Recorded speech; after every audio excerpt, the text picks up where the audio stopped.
Here we go, the top 10 Green Lantern runs. I should make it clear up front that this is not the most historically important or influential Green Lantern runs, and it's not some totally objective list of the actual best Green Lantern runs ever, because something like that is literally impossible for anyone to make, since every list is influenced by the personal opinions of the people making it. These are the runs that mean the most to me, and I strongly encourage you to tell me yours in the comments below this video. What are your top 10 Green Lantern runs? If you don't have enough, then what are your top 3? Or maybe just tell me your number 1 favorite and why it means so much to you. I look forward to hearing all your opinions on the subject, but for now, let's get into mine.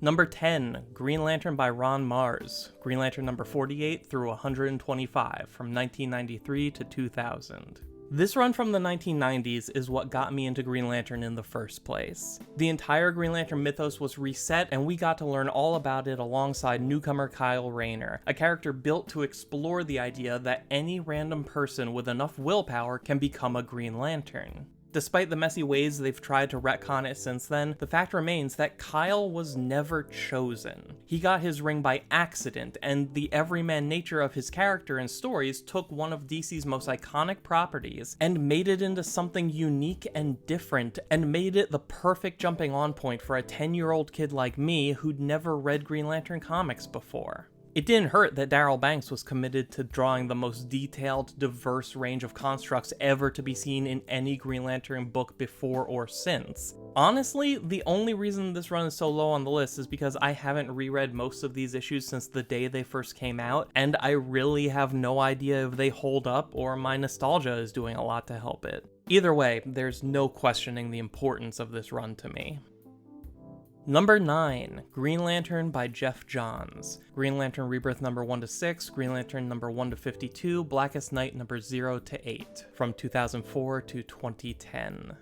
I'll be blunt. To me, Green Lantern does not feel complete without all of the concepts and characters introduced during the Johns run. I love the mythology, I love the emotional spectrum, I love all of the different cores, I love exploring the different ways their powers work, and I absolutely love the tidal wave of new characters that flooded into Green Lantern as a result of it all. Sinestro Corps War and Blackest Night are arguably 2 of the best Green Lantern stories of all time, and everything between them was also really good, including Secret Origin, which many see as the gold standard for where to start reading Green Lantern in general. The absolute height of Green Lantern's popularity, at least so far, was this run. Positive word of mouth about the Sinestro Corps War made a lot of people start reading Green Lantern for the first time, and the building momentum surrounding Blackest Night made Green Lantern the center of the DC universe for more than a year. Everything Geoff Johns did from the beginning of his run through to the end of Blackest Night is a near-perfect long-form arc that's incredibly fun and rewarding.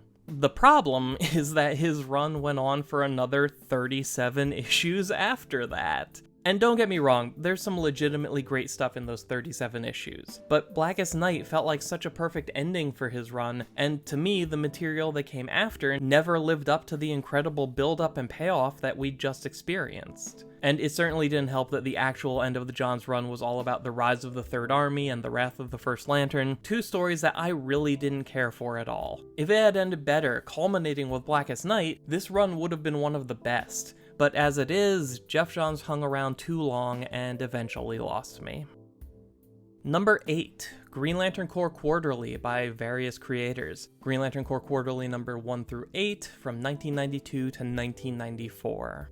This book is a modern Green Lantern fan's dream come true, an anthology series of oversized issues each containing 64 pages of stories about different Green Lanterns all across the universe. Each story is usually self-contained and takes advantage of that insular nature to explore a wide variety of different genres. This book has standard superhero fare, science fiction, comedy, horror, you name it. Some characters made their first appearance in this book, like Jack T. Chance, Ash the Vampire Hunter, and Lara, whose story in the animated movie Green Lantern Emerald Knights is an adaptation of her story in Green Lantern Corps Quarterly number 6. The series also spends a good deal of time following the Golden Age Green Lantern Alan Scott as he deals with some major changes to the Starheart, the living magical being he draws power from.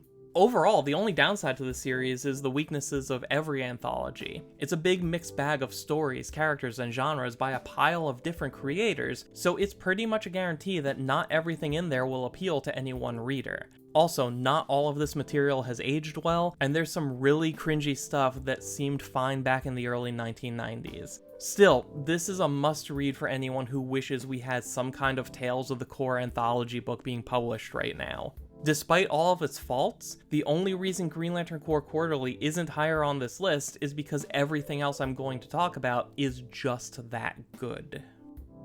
Number 7, Red Lanterns by Charles Soule. Red Lanterns number 21 through 34 from 2013 to 2014.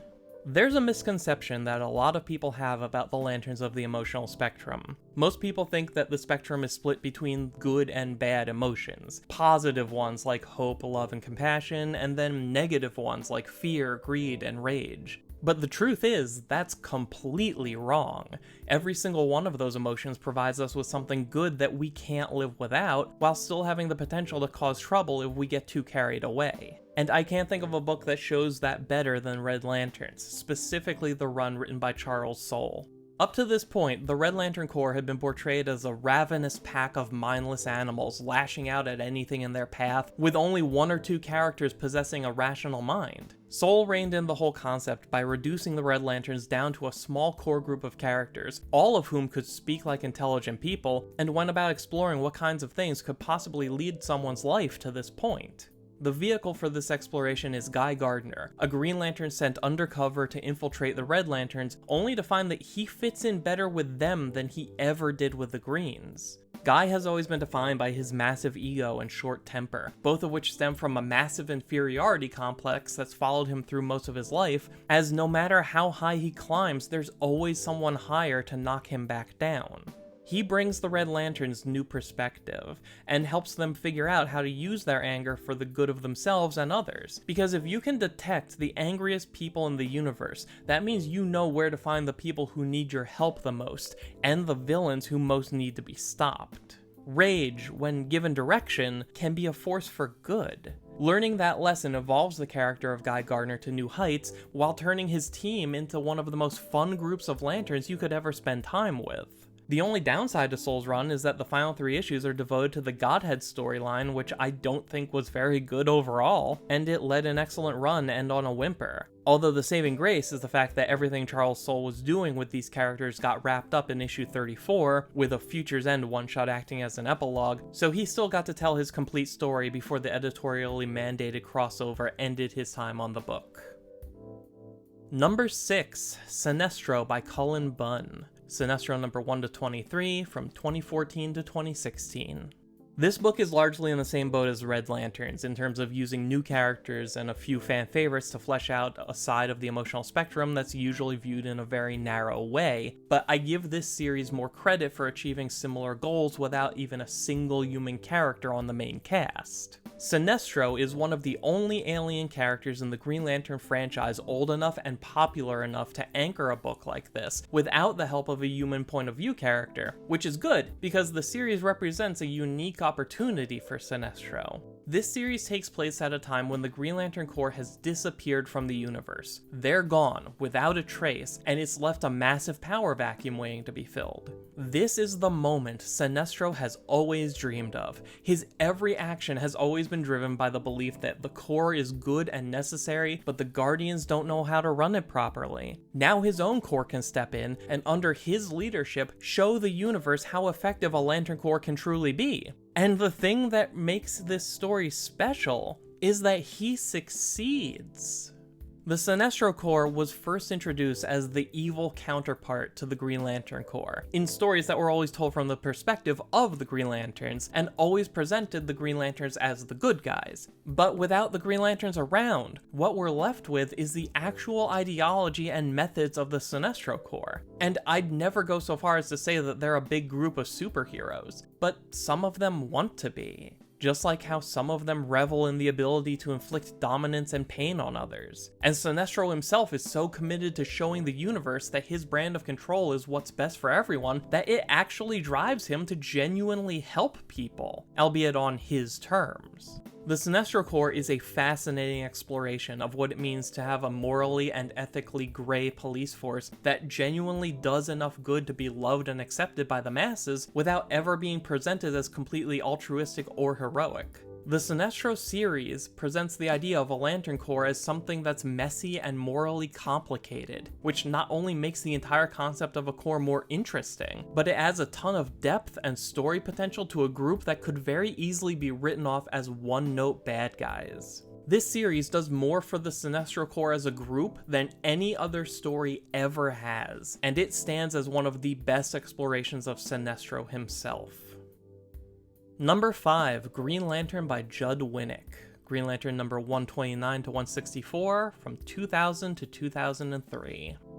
If Kyle Rayner's adventures in the 1990s were defined by the character being a rookie trying his best to live up to the staggering power and legacy of Green Lantern, then his adventures in the early 2000s are him finally becoming confident in himself and coming into his own. Writer Judd Winick helped to evolve Kyle to the next stage of his career as a hero, pushing him forward while also surrounding him with pieces of Green Lantern history, some of which had been lost since Emerald Twilight wiped the slate clean. John Stewart returned to active duty as a Green Lantern, Jade got her classic powers back, and there was a renewed focus on Alan Scott mentoring Kyle. At the same time, the Manhunters became a threat again, while the Weaponers of Quard gave a yellow ring to a new character, Alex Nero, giving Kyle his own Sinestro-esque enemy. Winick's run strikes a careful balance between reveling in nostalgia for the past and focusing on building Kyle's future, and it really does feel like all of these elements of the Golden and Silver Ages are there to help him advance. But the true strength of Judd Winick's run have come from a pair of story arcs that have come to define his time on the book,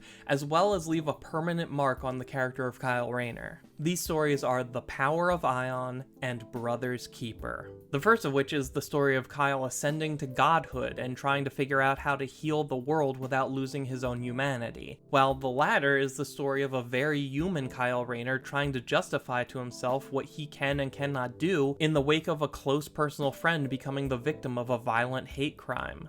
Both of these stories explore what it means for an average person to have incredible cosmic power in the context of how that power could be used to change the everyday lives of normal people. At one point, Kyle was even toying around with the idea of just neutralizing all violence in the world, since becoming Ion meant that he literally did have the power to do it, but decided not to since it would be a step towards dictating the way people choose to live their lives, only for one of his friends to then be hospitalized from a random act of hateful violence. And the story smartly does not let Kyle take the high road. He wallows in anger and regret and comes dangerously close to enacting a sort of vengeance he could never come back from. Kyle spends a lot of time in outer space after this pair of stories, and it's because he honestly needed a break from the Earth and how horrible we can be to each other. And I can't say I blame him. There are days I'd also like to just fly straight up and leave the whole world behind for a while. And that's the strength of Kyle Rayner as a character. These kinds of stories and reactions are why you give the ring to an average nobody in the first place. Judd Winick reminded Kyle, and us, that no matter how brightly a lantern shines, its light will still cast shadows, and that darkness will always be part of the job. Number 4, Green Lantern Corps by Dave Gibbons. Green Lantern Corps Recharge number 1 to 5, Green Lantern Corps number 1 to 17, from 2005 to 2007. Dave Gibbons spent his time on Green Lantern Corps introducing new, fan-favorite characters and ideas that would continue to be synonymous with the concept of the Corps to this day. This is the run that introduced characters like Saranic Natu, Princess Iolande, Rami Hall, Izamata, and Vath. It's where we meet Mogo's partner Bzzd, where Stel and the Green Man got to have cool moments for the first time in ages, and Guy Gardner got to shine, just having recently become a Green Lantern again in the Rebirth miniseries. This run also saw the creation of the Corps, the Black Ops division of the Green Lantern Corps that goes places no lantern light can otherwise reach, dealing with situations so ugly that no superhero is properly equipped to handle them. So many great concepts and characters came out of this run, and every one of them quickly became something that I can't picture the Green Lantern Corps without.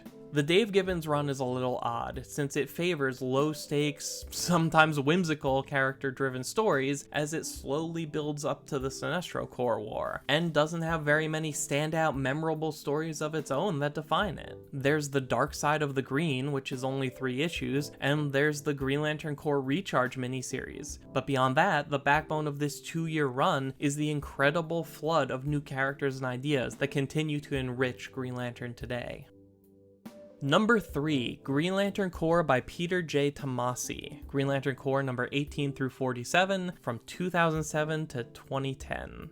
As soon as Dave Gibbons stopped writing Green Lantern Corps, Peter J. Tomasi started, and this run was wild. It's kind of hard for me to separate the 2 runs in my mind, since they're back-to-back in the same series, and in a lot of ways, Tomasi is using what Gibbons set up as the foundation for his own stories. Once again, we have a heavy focus on characters, bringing in Kyle Rayner and focusing on the friendship between him and Guy Gardner. We've got extensive focus on new characters like Crib of the Sinestro Corps and Miri of the Star Sapphires. We've got the budding relationship between Sodom Yada and Arisia, which might actually be the best use of either of those characters pretty much ever. Their relationship is interesting because Arisia has a history full of so much gross garbage that writers desperately want to ignore, while Sodom's story is largely about figuring out how to live a life defined by the past in multiple ways, because not only has his destiny been foretold by a prophecy, he's also from an entire planet of xenophobic isolationists who hate aliens,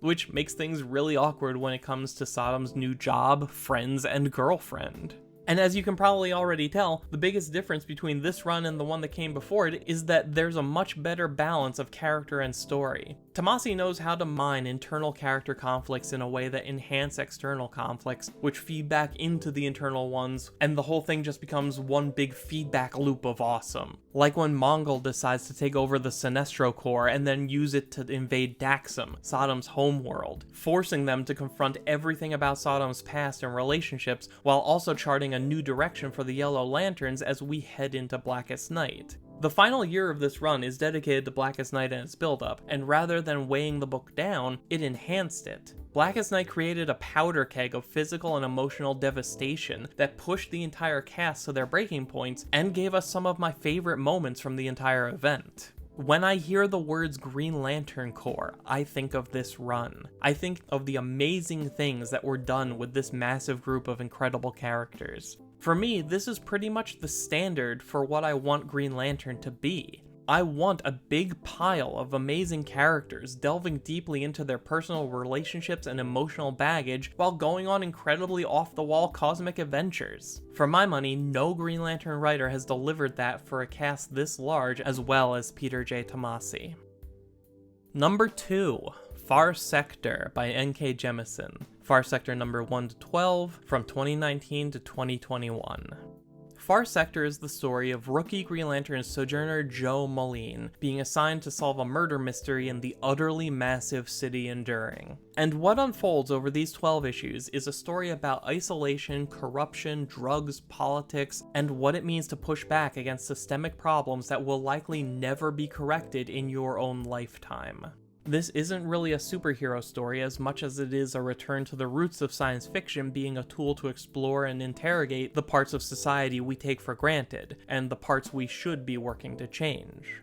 This series is a best-case scenario for what can happen when you take an award-winning science fiction author, hand them an established comic book property, and let them tell their own story their own way. Before accepting this job, writer N.K. Jemisin didn't have a history with Green Lantern beyond just generally knowing who John Stewart was because of the Justice League cartoon. And that's usually a red flag to fans. We like to believe that anyone who's going to take control of our favorite thing must have extensive knowledge of the lore and the characters and the history. Except that N.K. Jemisin is an exceptionally good science fiction writer, and is capable of telling a great story anyway. She made the smart decision to set the story in a completely new location, and follow a brand new protagonist, pretty much erasing the need to reference anything from the 80-year history of Green Lantern. If anything, it worked a little too well, as I constantly see people who think Far Sector either isn't canon or takes place outside of the main DC universe. Which is wrong, it is canon, and it does take place in the main DCU. The universe is a big place, and this story just happens really far away from everybody else. There are plenty of ways that Far Sector could have gone wrong, but what we got was a perfect storm of good decisions that came together to make something truly special. This series has been getting a lot of attention over the last few months, and I'm really happy that so many people who might otherwise not have read a Green Lantern comic are coming to this book and enjoying it. Far Sector should be the standard we hold Green Lantern solo books to. This is the level of character work and world building I want to see all the time. N.K. Jemisin may never write another Green Lantern story again, but her legacy is a line in the sand challenging all future writers to do better. Number 1. Green Lantern Mosaic by Gerard Jones. Green Lantern Mosaic number 1-18 from 1992 to 1993. This shouldn't be a surprise, I did name my channel after it. Despite the problematic baggage that comes with it, this book changed the way I look at comics. It's why I like John Stewart so much, and honestly, it's a major reason why I still love Green Lantern so much after all this time. It's an introspective, existential exploration of how all the contradictory truths of a character that's been around for decades can still come together to form one full person, and how having to live in multiple worlds means feeling like you never truly belong in any of them. I'm not going to go any deeper because I'm still planning a few dedicated videos about this series, but suffice to say that my relationship to Green Lantern, to comics, to art, and media in general would not be what it is today without Green Lantern Mosaic. How could I give the number 1 spot to anything else? So that's my top 10. Sorry if your favorite run wasn't on the list, but now's your turn to tell me all about why it really should have been. Go to the comments of this video and gush about what makes you love your favorite Green Lantern run so much. And let's celebrate the things about this franchise that make us happy. While you're down there, be sure to subscribe to the channel if you haven't already, so that you'll be sure to see more videos like this when they come out. You can follow Mosaic Comics on Twitter, and the script for this video can be found at mosaiccomics.blogspot.com. Links in the description below. Thank you for taking the time to watch. My name is Dan. We'll talk again soon.